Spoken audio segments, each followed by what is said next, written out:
Maura Murray, a 21-year-old nursing student, vanished into thin air in February of 2004. But there's something that doesn't add up in this case. What if the truth was right in front of the police's eyes and they just didn't see it? What if the key to solving this mystery was buried in the very clues they dismissed?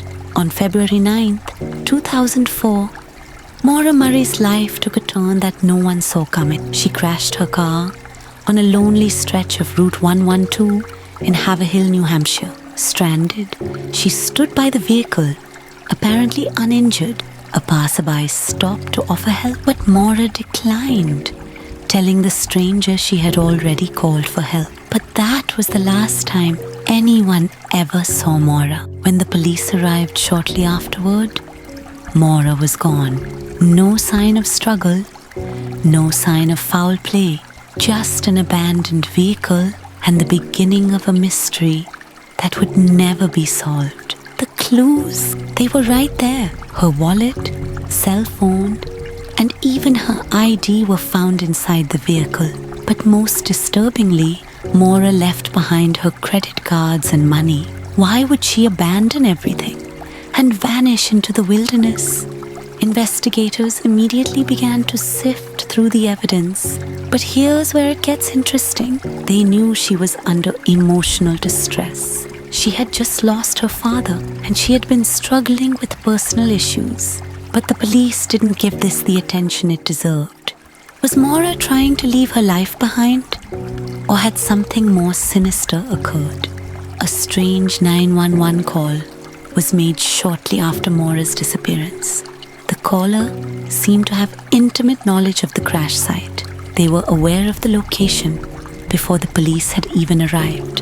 Yet the police dismissed this call as nothing more than a coincidence. A lead that could have brought them closer to finding Maura was left uninvestigated.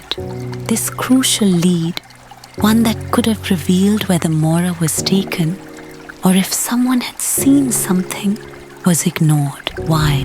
Why would the police dismiss a call that could have been the breakthrough they desperately needed? This potential sighting was never fully investigated. Could it have been a critical piece of the puzzle that was brushed aside? The authorities didn't follow up, and Maura's trail grew colder by the day. Along with her belongings, investigators also found several empty alcohol bottles inside Maura's car. Was she drinking before the crash? Was this another sign of her emotional distress? Or was this an intentional act to make her appear reckless or careless? Many believe the alcohol was part of a larger story. Maura had been drinking, but the police didn't delve deeper into this. They could have traced the bottles, looked for fingerprints, or even investigated her emotional state more thoroughly. But instead, they focused on the wrong things, missing opportunities to find critical evidence. Some theorists believe Maura planned to disappear. She had packed up some of her belongings before she left. She had researched routes out of the area and had even been looking up information on disappearing. Was she trying to escape the pressures in her life? And if so, why did she leave all her belongings behind? It doesn't make sense.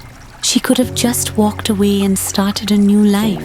But then again, we have to ask, why didn't she take her credit cards, her ID, or her phone with her? If she was trying to escape, these items would have been crucial. And here's the most frustrating part. The police had the clues. They had a 911 call that could have led them to a key suspect. They had a witness who claimed to have seen Maura walking after the crash. They even had evidence that Maura might have been planning to leave. But they ignored these clues, letting them slip through the cracks. Why did the police dismiss these critical leads? Was it incompetence? Or was there something more to the story that they weren't telling us?